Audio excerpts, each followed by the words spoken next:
저는 노트 필기를 열심히 하는데 독일 애들은 다 카드에다 쓰는 거예요. 트리 구조의 사고 체계에서 네트워크적 사고 체계로 좀 전환하는 세상입니다. 이런 건 한국 사회가 제일 잘 발달해 있거든요. 좋은 지식이란 뭐냐?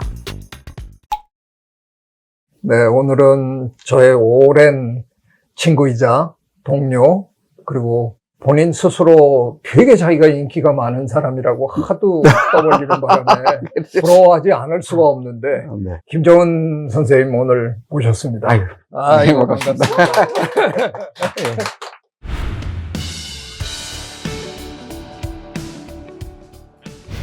창조적 시선이라는 담벼락 책 같아요. 근데 사실은 이거보다 3분의 1이 더 있었어요. 1500페이지 정도 되는 책이었는데 출판사에서 책을 만들기가 참 어렵다. 그리고 급할 때는 베개로 써야 되는데 인체공학적으로 1500페이지 되면 너무 힘들다. 그래서 1000페이지로 딱 맞춰서 줄였습니다. 가격이 네. 10만 원이 넘으면 네. 도대체 누굴 보고 사라는 거예요, 이게? 여기에 도판 이런 게 많이 들어가고요. 네. 종이질도 좋아야 되고 뭐 사진 저작권 내고 뭐 이러니까 10만 원 안 받으면 자기네들 손해가 된다고 대신 마케팅을 열심히 좀 돌아다니면서 하라고 그래서 지금 땀 흘리면서 여기까지 올라왔습니다. 아, 네. 잘 오셨습니다. 네. 그러니까 바우하우스는 독일말로 바우, 짓는다. 집을 짓다예요. 하우스, 집. 그러니까 학교 이름이 집을 짓다예요. 근데 이거는 처음엔 대학이 아니었어요. 그래서 교수라는 이름을 안 붙여요. 마이스트라는 이름을 붙여요. 오늘날 비교하자면 우리나라에서 실험적으로 했던 한예종하고 비슷한 기능주의 건축으로 방향을 정하기 전까지의 그 안에 바우하우스 선생들이 했던 토론들, 세상에 그렇게 창조적인 논리가 없는 거예요. 왜? 선생들이 다양한 분야에서 온 사람들이에요. 화가, 음악가, 건축가, 뭐 도예가, 다양한 사람들이 와서 벽을 다 허물고 다 토론한 거예요. 그런 식으로 해서 기존의 바운더리를 다 깨우시는 작업들이 결국은 인류 최초의 창조학교였다. 저는 그렇게 주장을 합니다. 지금까지 아무도 시도하지 않았던 교차 편집을 실험했기 때문이다. 이렇게 생각을 합니다. 그래서 이제 이전에는 공감각이라는 개념들이 있습니다. 공감각. 저는 그걸 감각의 교차 편집이라는 제 메타 언어로 설명을 합니다. 바우하우스에서 그렇게 감각의 교차 편집이라는 걸 실험을 하는 거죠. 그럼 학생들한테 뭘 가르치냐면 엉겅키를 이렇게 긁고 이 느낌을 그려봐. 그러면 엉겅키의 그 가시의 그 느낌이 그림으로 보이게 한다는 거죠. 그러니까 그게 오늘날 얘기한 우리의 디자인의 기원이 되는 거죠. 디자인이라는 거는 그런 식으로 우리의 감각적 경험들을 대상에다 입히는데 감각의 교차 편집이라고 하는 이 훈련만 되면 이게 창조다. 이제 이렇게. 비엔나의 살롱이 바이마르의 학교가 된 거군요. 네네. 멋있네. 이게 말하자면 옛날에 쓰신 네. 에디톨로지 속편, 실천편, 예, 실천편. 뭐 네. 이렇다는 거잖아요. 네네. 그러니까 제가 이제 에디톨로지라는 책을 썼을 때 사실은 선생님의 통섭 개념에서 제 인스피레이션을 많이 받았어요. 근데 통섭은 너무 어렵다는 느낌을 제가 받았어요. 그래서 통섭을 하면 어떻게 할 것이냐. 우리가 구체적으로 적용할 수 있는 개념들을 좀 찾아야 되겠다. 그러다 편집이라는 개념을 제가 일본의 그 마초카 세이고라는 분이 쓴 책에서 받았어요. 아주 너무 인상적이었어요. 그러면 편집이라는 개념을 어떻게 발전시킬 거냐. 그래서 썼던 책이 에디톨로지고, 그래서 창조는 결국 편집이다. 그 얘기를 했더니 사람들이 창조는 짜집기야 또 이렇게 얘기를 해요. 그건 아니거든요. 편집과 짜집기는 이제 구별이 됩니다. 창조적 편집이란 뭐냐? 편집의 결과로 메타 언어가 만들어져야 진정한 창조라는 거죠. 메타 언어가 안 만들어지는 것이 짜집기고. 제가 제일 많이 드는 비유가 애플의 스마트폰은 창조고 삼성은 짜집기였다. 물론 지금 와서 이제 삼성에서 펜을 넣고 뭐 이러면서 좀 달라지긴 했지만, 왜냐하면 애플의 스마트폰은 스마트폰이라고 하는 메타 언어를 만들어냈어요. 그 전에 없었던 전화기와 PDA 뭐 이런 것들을 합쳐서 스마트폰이라고 하는 엄청난 지식혁명의 도구를 만들어줬단 말이죠. 그 메타 언어가 있는데 뒤따라가는 삼성에서는 그 메타 언어를 못 만들어냈기 때문에 왜 시장에서 아직도 스마트폰은 애플로 대표되느냐? 그 메타 언어의 유무에서 나오는 거다. 그래서 이제 그 메타 언어를 만들어낸 예를 또 좀 대보라 그래서 이 책에 그 내용을 담다 보니까 길어졌습니다.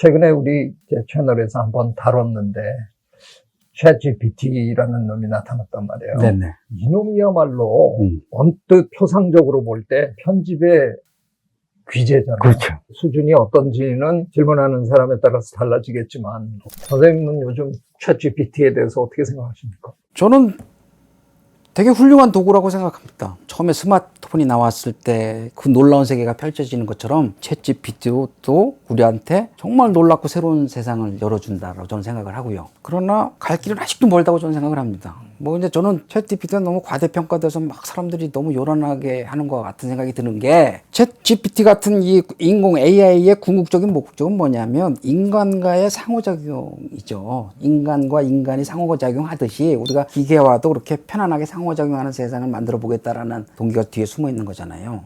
근데 챗GPT가 지금 우리 인간과 상호작용하는 그 수준과 이렇게 비교하면 말도 못하는 수준으로 뒤떨어져 있는 겁니다. 근데 사람들은 지금 우리를 능가할 거다. 아이, 그렇지 않아요. 우리 전혀. 일자리를 다 뺏을 거다. 물론 자율주행 나오면 자동차 운전기사들이 일자리가 없어지는 것처럼 그 대신 새로운 일을 우리가 할 수 있는 거죠. 보다 창조적인 일들을. 챗GPT에 대해서 뭐 그렇게 제가 이렇게 뭐 폄하하는 건 아니지만 갈 길이 멀다라고 얘기하냐면, 우리 인간과의 상호작용에서는 우리가 말로 대화하는 것 같지만 이 문장, 말의 언어적 구조로 의미 전달하는 거는 전체 우리 의사소통의 7%에 불과합니다. 심리학적으로 뭐 아주 오래된 연구들에서 나오는 얘기인데 93%는 비언어적인 신호들이에요.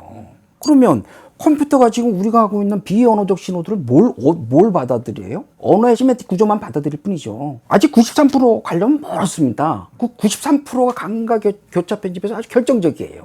같은 말의 뉘앙스라도 참 잘생기셨네요, 이렇게 얘기하는 거하고 참 잘생기셨네, 이렇게 얘기하는 건 전혀 반대의 의미인데 챗GPT가 이걸 어떻게 알아들어요? 감각의 교차 편집이 어디서 나오는 거냐면 그 원형은 엄마와 아기의 상호작용에서부터 시작이 됩니다. 아기가 나라는 존재를 느끼고 다른 사람이 나하고 똑같은 감정을 느낀다라고 하는 이 경험이 어떻게 가능하냐면, 똑같은 감정의 퀄리티지만 표현 방식이 틀려요. 그러니까 아기가 예를 들어서 웃잖아요? 그러면 엄마는 소리로 반응합니다. 혹은 몸짓으로 반응해요. 몸짓의 속도로 반응해요. 이 엄마의 기쁨을 아기는 표정으로 반응하기도 하고 몸의 리듬으로 반응하기도 하고, 감각의 모달리티가 완전히 교차 편집이 되는 겁니다. 여기서 철학적으로 얘기하는 인터서브젝티버티, 간주관성이 여기서 시작이 되는 거예요. 이런 차원의 간주관성의 경험들, 감각의 교차 편집으로서 주관성이 형성이 되고, 이런 경험들이 챗GPT하고 AI하고는 이루어지려고 하면 아직 갈 길이 멀죠.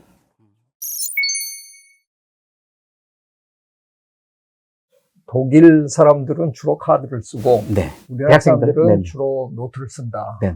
참 독특한 관찰이셨는데 네. 왜 독일 사람들은 카드를 좋아하고 한국 사람들은 어쩌다가 노트를 더 즐길까? 제가 박사 과정에서 그걸 깨달은 거예요. 저는 노트 필기를 열심히 하는데 독일 애들은 다 카드에다 쓰는 거예요. 네. 진짜 이런 조그만 카드에다가 공부는 내가 훨씬 더 잘하는데 뭐 예를 들면 뭐 이런 책 한 권 딱 외워갖고 뭐 정신병리학 이런 거 시험 보잖아요.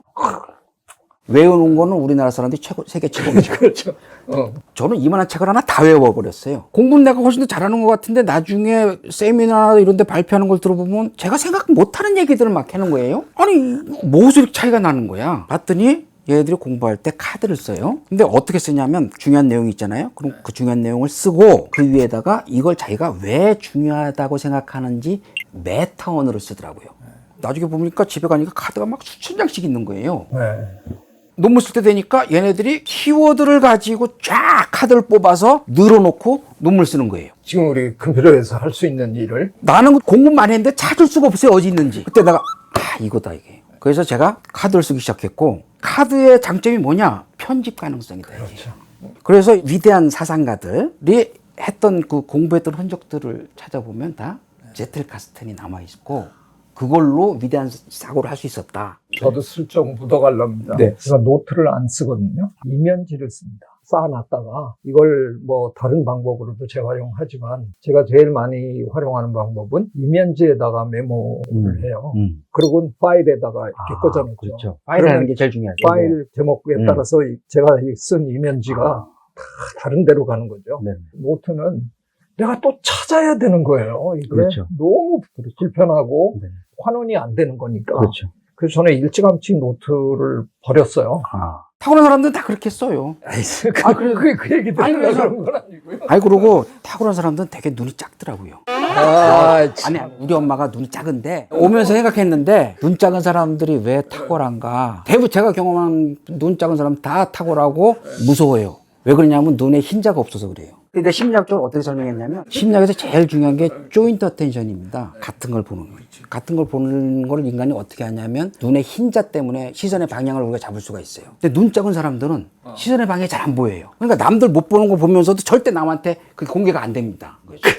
무서운 거예요. 눈 큰 사람들은 되게 약간 착하고 어리버리합니다. 이게 흰자가 다 보이니까 속이 다 드러나요. 착하지 않다는 얘기를 지금. 치밀하시고 학문적으로 어떻게 설명해야 될까? 그러니까 우리 엄마도 눈이 이렇게 조그마하셔갖고 우리 엄마 진짜 무서워요. 지금도 아직도 무서워요 나는.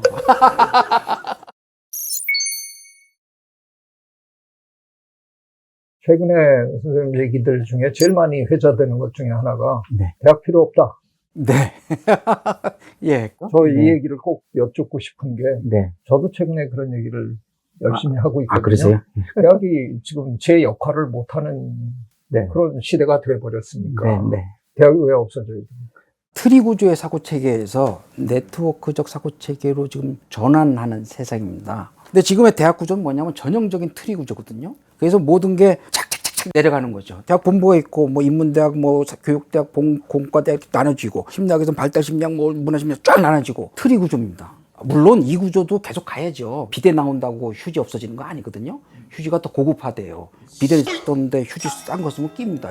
되게 불편해요. 그러니까 이 트리 구조의 지식도 고급화되면서 액기수로 계속 가야 됩니다. 이건 인류 엄청난 유산이기 때문에. 그러니까 없애는 거는 답은 아니죠. 그런데 이런 구조를 고집하는 한 대학의 미래는 없다는 거죠. 그러니까 저는 그래서 다른 구조로의 전환을 고민하기 위해선 이걸 창조적으로 해체할 필요가 있다. 그 방법론은 각자 대학 구성들이 고민해야 되는 거고, 내가 바깥에서 봤을 때 이 엄청난 지식혁명, 전 지식혁명이라고 얘기를 하는 거예요. 이 엄청난 지식혁명의 와중에서 새로운 지식들이 엄청나게 출현하고 있는데 이것을 지금의 존재하는 대학 구조로는 받아낼 수가 없다는 거죠.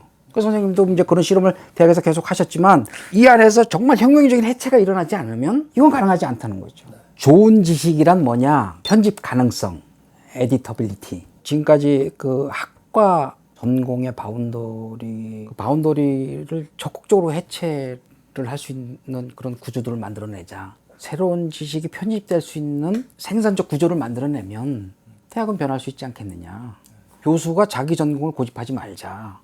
제가 옛날에 서울대에 있을 때 행정학 하신 김광웅 교수님이랑 계셨어요. 김광웅 교수님이랑 둘이 이제 작당을 해갖고 이상한 짓을 했다가 쓴소리만 많이 들었는데, 대학에서 전공을 없애라 그렇게 얘기하니까 완전히 이건 뭐 미친놈 이제 얘기하는 게 되니까 대학원에서만큼은 전공을 완전히 없애자. 그래서 대학원생이 하나 대학원에 들어오면 그 친구가 하고 싶은 연구가 있을 거 아니에요. 이 연구를 도와줄 만한 사람이 김정은 교수하고 최재춘 교수하고 스승이 돼서 그렇죠. 가르칠 수 있겠네. 그러면 그 학생이 중심이 돼서 교수들이 발탁이 돼서 엮일 수 있는 이런 구도로 가자. 학생이 아무도 원하지 않는 교수는 자연스럽게 도태될 수밖에 없는 거고. 제가 돌아가신 이효령 선생님 돌아가시기 전에도 저한테 문자로 이 책에 대해서 정말 좋은 책이 될 거니까 용기를 가지고 완성을 해라. 제가 맨날 주저주저 하고 있으니까. 지금도 그 문자를 보면 눈물이 나는데, 이효령 선생님이 저한테 그러는 거예요. 나는 이해할 수가 없다. 한국 교수들이. 나는 괴테를 전공했다. 나는 뭐 해겔을 전공했다 그러는데, 괴테는 누굴 전공하고 해겔은 누굴 전공한 거야? 그러시는 거예요. 그 저도 저는 문화심리학의 비고츠키를 한국 사람으로 제일 처음 제가 전공했습니다 이러는데, 그럼 비고츠키는 누굴 전공했는데? 이게 한국의 모든 학자들은 누군가를 전공하고 왔거든요. 그거 아니라는 얘기죠. 그거는 우리가 쫓아갈 때 했었던 거예요. 이제 쫓아갔던 행동 방식의 변화가 와야 될 때고, 우리 앞에 모범이 없어요. 그러니까 따라갈 사람이 없는 거죠. 그럼 우리가 창조해야 되는 거거든요.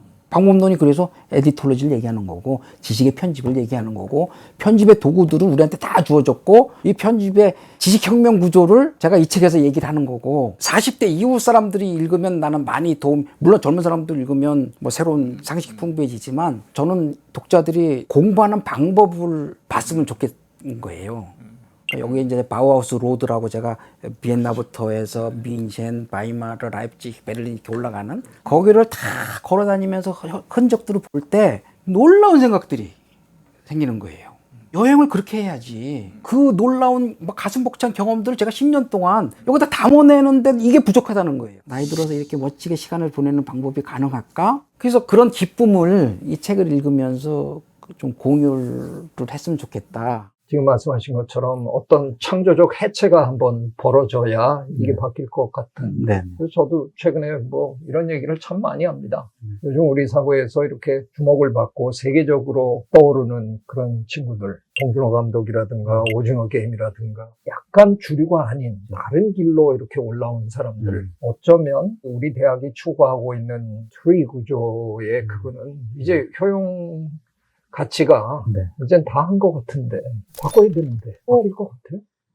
저는 바뀐다고 봅니다. 저는 좀 제 개인의 삶에서는 굉장히 비관적이지만 한국 사회에 대해서는 되게 긍정적으로 보려고 합니다. 긍정적이고요. 지금까지 변화를 봤을 때. 그러니까 제가 대학 다닐 때만 해도 이런 세상이 올 거라고 생각도 못 했는데, 그죠? 더군다나 지식혁명의 도구가 되는 인터넷이라든지 네트워크적인 그런 구조라든지 이런 건 한국 사회가 제일 잘 발달해 있거든요. 문화적으로 BTS니 이런 사람들이 나오는 이유는 이런 네트워크적 도구들이 한국만큼 잘 발달되어 있는 나라가 없기 때문에 한국이 그렇게 탑에 올라간다고 저는 생각을 합니다. 이 변화가 대학에 당연히 영향을 미치겠죠. 이제 오히려 그럼요. 밖에서부터 그럼요. 대학을 압박해 들어올 그럼요. 거다. 선생님이 편집이라고 하시는 이 창조는 새로운 걸 만들어내는 거잖아요. 네네. 원래 아무것도 없었는데 편집을 통해서 새로운 걸 만드는 그 과정을 설명하셨네요. 멋있습니다.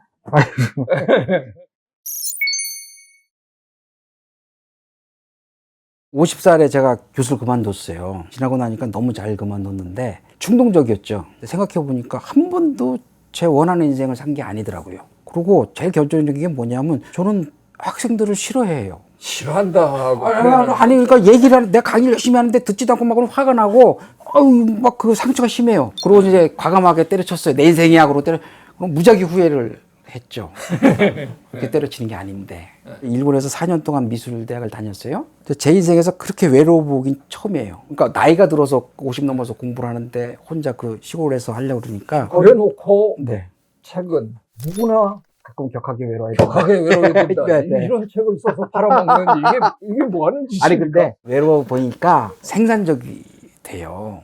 외로워야 생산적이 된다. 네네. 야, 이거 굉장한 역설이다. 네네. 그 외로움의 보상, 그 생산물이 나를 너무 행복하게 합니다. 그리고 남들의 시선이나 평가로부터 자유로워지는 경험도 해요. 이 책에 대한 평가는 2차적인 거고요. 저는 제가 10년 동안 정리해냈다라고 하는 자부심이 제 스스로를 제가 너무 기특하게 여기게 되더란 말이죠. 그러니까 타인의 시선에 앞서서 제 스스로에 대한 그 행복감이 있는데 그거는 외롭다라는 차원을 경험하지 못하면 얻기 힘들다라는 게 이제 제 생각이에요. 그 멋있다. 예. 아유, 악수 한번 합시다. 오늘 뭐 여러 가지 얘기를 저랑 막 두서없이 막 치고받고 아니, 너무 했는데 재밌습니다. 저는 되게 재밌었어요. 저도 너무 재밌습니다. 오늘 제가 진행을 지금 와서 생각하니까 너무 점잖게 했네. 마지막으로 우리 구독자들을 제가 재밌는 이름을 붙였거든요. 네. 재미라고. 재미. 예. 예. BTS에게는 아미가 아미, 있고 그렇죠. 아, 최대천에게는 재미가 있다. 아, 뭐 네. 이런 건데. 저는 그 구독자 수 보고 깜짝 놀랐어요. 선생님이 하시는 그런 전문적인 얘기들을 궁금해서 들어오는 분들이 이렇게 많구나. 그래서 되게 감동했습니다. 제 얘기가 조금이라도 도움이 됐었으면 좋겠다는 생각을 하고요. 네, 즐거웠습니다. 감사합니다. 네, 고맙습니다. 네, 고맙습니다.